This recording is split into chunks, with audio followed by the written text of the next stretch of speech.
In yesterday's video, we talked about what the Beast of Chaos army is, and really that's the easy part. But explaining how they function and organize, that's where things get tricky. I have tried several times to record this, and it really just ends up being gibberish, so we're going to try one more time.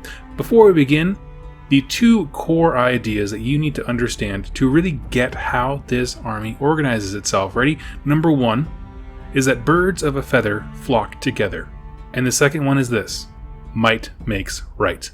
Those two core fundamental ideas really defined all levels of this army. Keep those in the back of your mind. We're going to dive into the Greatfrays, beast herds, and basically how these armies and how they, as a faction, organize. Now, as you may know, there are several kind of sub-species within the Beasts of Chaos. You got Brayherd, Warherd, Thunderscorn, a bunch of random monsters all throughout the realms, and all of them loosely form herds, what we would call a unit. They gather together based on their similarities. Like I said, birds of a feather flock together. For example, Ungor, who are the little imp boat goat guys, who are the smallest and most numerous of all these things, they will get together in large numbers. Why? Because it's safer in numbers, because they get picked on if they're by themselves. The thing is, though, herds, much like a single unit in Age of Sigmar the game, are very ineffective on their own. It's only when you combine their strength with the strength of other different types of herds that chaos can most effectively be sown. And so entering into a new kind of level of structure, I guess, for in huge air quotes structure, is we call it the beast herd. This is a conglomeration of several herds. We would call it in Age of Sigmar an army composed of many units. And as such, they are different parts of a greater whole. To kind of corral the beast herd and point it towards an enemy and make sure that there's always something to be destroying and fighting, a beast lord and or shaman will often take the reins as their champion. And it is their goal to seek and bring ruination to the mortal realms. Now, keep in mind, this can be anything from a handful of gores to several thousand strong, with a mix of different creature types. But what's most important are those two philosophies I mentioned. No matter how vastly different each beast herd can look, those two ideas are always the same. Birds of a feather flock together. You're always going to have cohesive units because they generally want to be with creatures of their own type. And might makes right. That of those various types and units, one will try to usurp the other, assert dominance, and become the leader. So now that we know our herds, which are, like I said, units, and we also know our beast herds, which are basically armies from what we would know, we're going to move into the Greatfrays. This one's a little bit harder to define because it's a little bit abstract. And fundamentally, to get you the idea in your mind, these are the storm hosts, or enclave, or temples for Daughters of Cain. These are their equivalents. The major armies or factions within the greater Beasts of Chaos army. A Greatfray is like the Hammers of Sigmar are to Stormcast Eternals. And where that description falls short, or it doesn't have a one-to-one correlation, is how they organize. Because one Greatfray can be spread out amongst thousands of smaller beast herds. They rarely gather together in large groups or even communicate with one another. Each beast herd in a Greatfray can look vastly different. And because of their kind of resistance towards organization and structure, they're all really autonomous. And this took me a while to kind of really mull over how to explain this to someone as if they were coming, fresh into Age of Sigmar, which is typically how I like to focus these channels. And the best that I can do is say, with most of these types of things we see in other battle tomes like Stormhosts, Temples, Enclaves, whatever, we ask the question, what makes this Stormhost, for example, different from the other ones, right? We look for differences. What makes Hammers of Sigmar different from Celestial Vindicators? But with the Beasts of Chaos book, we flip that question and we ask, what binds them together into a Greatfray? What do these disparate things have in common? So yes, we're talking about the same thing from a battle tome perspective about the way the rules interact and how they're organized and stuff like that, but fundamentally we're looking for different things in the lore. With other factions, we're looking for what makes them different, and here we're looking for how are they even related to one another because they're so fractured and shattered all over the place. Well, simply put, scholars have noticed particular patterns amongst various beast herds. Maybe they carve the same, or at least similar, crude glyphs and drawings into rocks as another one might. Or they fight with the same general tactics, or their herdstones tend to warp things in a very similar fashion. We know the Greatfrays by some unifying evil that they do, and it spans the realms and even crosses them. So let's take a look, and you'll see what I mean when I explain that there's some unifying similarities or commonalities between different Greatfrays. The first one, and certainly the biggest, is the All-Herd. The followers of this Greatfray believe themselves children of the original, the Alpha, progenitor. That theory we talked about yesterday, where there was one original Greyherd, Beastman, whatever you want to use, and that he wielded the power of chaos to create an entire lineage, an entire civilization out of nothing. To that end, they are the true children of him, ergo the true children of chaos. And they are more violent, or at least they see themselves as more violent and excited by warfare than any other Greatfray. Many people believe they started in Gur, because that's where their numbers are the highest. And, of course, because nearly every continent in Gur has some kind of either a decayed herdstone, or there's a rock with their glyphs carved into it, some kind of remnants of them being there. But it's hard to say because they're extremely aggressive in how they recruit, and they're highly mobile. So, of course, you might start in Gur, but if you move into, say, Akshi, and you absorb the various beast herds there and bring them into your faction, at a certain point, if no one left in your army, 20, 30 years down the road is from Gur, are you really from Gur? And so that's where it kind of gets blurry when you're trying to define how these nomadic species, where their origins are. And yeah, as I pointed out, they do aggressively recruit. That's kind of the defining feature of them, is they will find disparate parts of other Beasts of Chaos factions and just absorb them. They'll kill the weakest of them, and everyone else gets a chance to join, which they usually do because they're excited about being a part of a bigger beast herd who can do more damage and get more fights. And in that sense, they grow very rapidly when they come to a region. And as you may expect, they see themselves as the greatest of the Greatfrays. The largest, certainly, and the most sprawling across the realms. So going back into what kind of binds these things together, you could say that the All-Herds are defined by their beliefs in the progenitor, possibly their origins in Gur, and of course the glyphs they leave behind tend to make them seem unified. Now we're going to move into talking about the Darkwalkers. And as a Greatfray, they emphasize using the realms themselves as a weapon. Focus heavily on ambushing tactics. How can we use the environment, the terrain, to our advantage the best? And so, to that end, they don't go into big open fields very often where they can fight openly with people, but they lure their prey into an optimal position and strike with this brutal efficiency. So this is an example of a Greatfray being defined by a particular tactic or ability.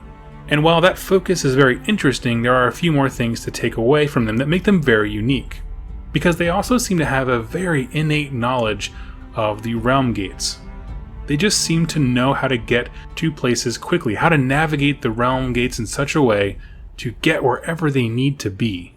And to that end, they are a very highly mobile force, able to strike from just about anywhere. And there's even a cool story that I really liked in here about a warlord from a Slaves to Darkness army going to their herdstone and making a sacrifice, basically trying to hire them, if you will, to lead the Slaves to Darkness to a destination or an enemy. Because they just know the world so well, they make fantastic guides and scouts.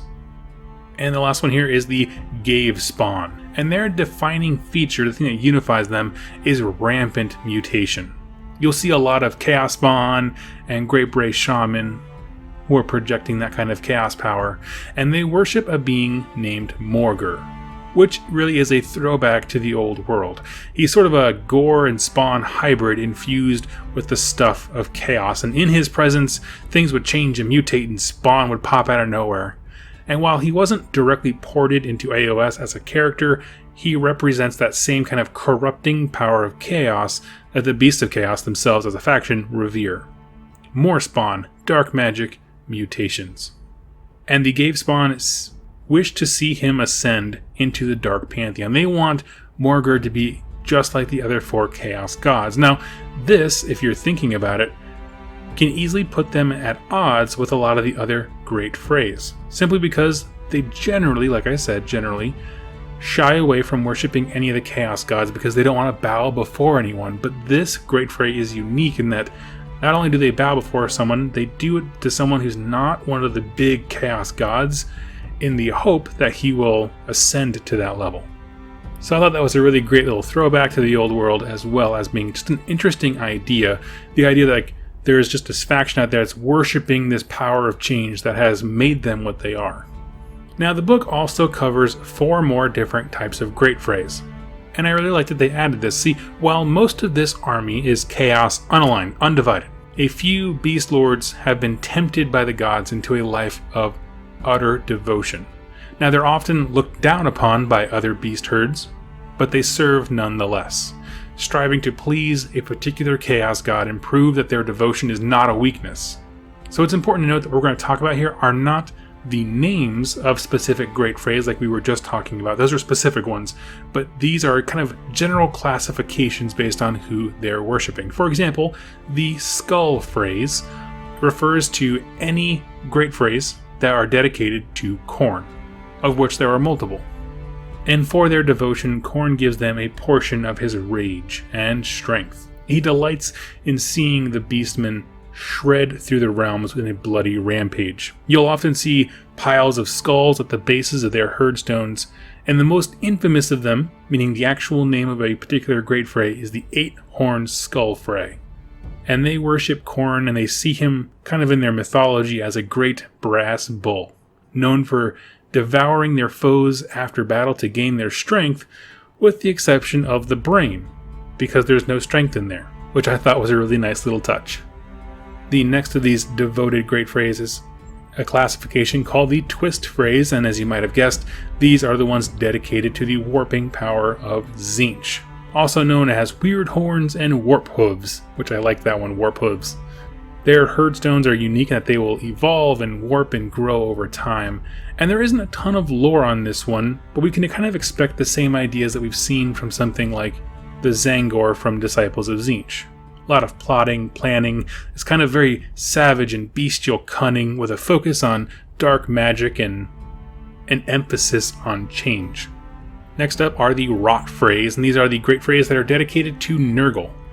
And this one actually I found to be one of the more interesting bits of lore in this book, because they want to destroy order and corrupt things with chaos, but they've decided to do so almost with biological weapon means. In fact, because they see spreading of chaos as sort of a religious crusade, they see themselves as martyrs when they come to worship Nurgle, because they'll self-torment and whip themselves and cut themselves so much that their wounds become infected. Nurgle seeps in there and all of a sudden they're rotting with pus in there and getting everything sick around them, and they carry that infection with them. So their logic is, I've become a living weapon and a martyr for my cause simultaneously. Their herdstones act not only as a node of chaos power, but of pestilence and disease as well. And when I was reading this, the change in tone between the Tzeentch-focused one and the Nurgle one was very stark, because the Nurgle ones almost seem like it's this religious tone to it, almost like I was reading the Skaven Pestilence book again. And I found that to be absolutely fascinating. And the last one, of course, is the Slake Phrase, which is any Greatfray that's dedicated exclusively to Slaanesh. Now what's interesting is they see Slaanesh as the apex predator, breeder, and feaster, meaning the guy who gets to just gorge himself on his kills. And all of those attributes speak to them on an animal level, right? You can see if you look at Slaanesh and all the things he's supposed to be representative and excess of, all those things are exactly what animals want to do. They want to fight, they want to be the best predator, they need to breed and procreate, and they also need to eat. And when they're in their little tribes, their hedonistic desires whip them up into a frenzy, and they go find a town and just rush to attack it. And Slaanesh would be pleased by the way that they go into battle, which is loud. Loud in every sense of the word. They have blaring horns, screaming, they wear bright colors, they stripped bright clothes off the dead of people they've killed. Just a lot of audio and visual noise as they crash into the enemy. Now what's interesting is they actually hoard trinkets and weapons and stuff like that from other races, because there's this element of greed and wanting the best and shiniest thing, that kind of thing that we would often associate with excess, which makes sense for Slaanesh. And after they win, they destroy a town, for example, they go nuts just collecting all the loot that they can. And then immediately once it kind of settles down, they're filled with self-hatred because they see the hypocrisy in their lives for a brief moment. Because, think about this, they are meant internally to destroy everything of order. Well, these lockets and trinkets and gold and jewelry, those are all things that are produced by societies. They don't happen naturally, and so if you're hoarding them and you value them, what does that say about you? You're a hypocrite just for a brief moment. They love the things that society has produced, while also it is their God-given mission to destroy it all. And I love that they have this moment of realization of what they really are and how hypocritical they are, and then that fades from their mind immediately as they kind of hunger for more excesses, more debauchery, more murder, whatever it is.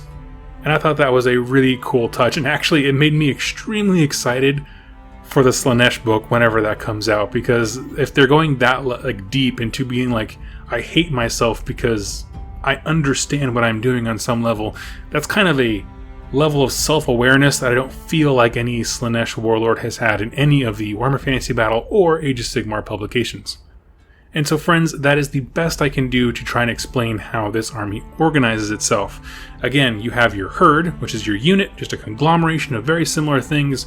When you get a bunch of those together working in a unified purpose, you get a beast herd, which is what we would know as an army, a collection of units. One person, or one beast I should say, will assert dominance and try to lead them towards their next fight, their next kill, next thing they dominate, and that is going to be your beast lord. And they may or may not join, be assimilated to, or start a great fray. Understand, it's a little bit confusing to do this because, again, these armies can look so radically different from one another. They're just kind of whatever you want them to be, which is why it took me a few tries to really kind of hammer down how I wanted to present it. If you have a better example or analogy or something like that, leave in the comments down below. I'd love to pin it to the top if it's something that I think might help somebody else. For the rest of our time talking about the Beast of Chaos book, we're going to be diving into the various sub-factions because it's a little bit easier and more manageable to digest all the lore when you break it down a bit more. So talking about the different Bray herds, War Herd, and then Thunderscorn, and then we're going to talk about monsters. There's just a ton of beasts in this kind of universe, and so we're going to dive into those. I hope you liked this video. If you did, please give it a like and subscribe. And if you know someone who's interested in this faction or interested in learning more about the Star Collecting box, which I'm going to review here in a little bit, have them come on over and click subscribe. I'd really appreciate it. Regardless, thank you all so much for your support, and I look forward to seeing you in tomorrow's video. Thank you so much for watching, and happy wargaming.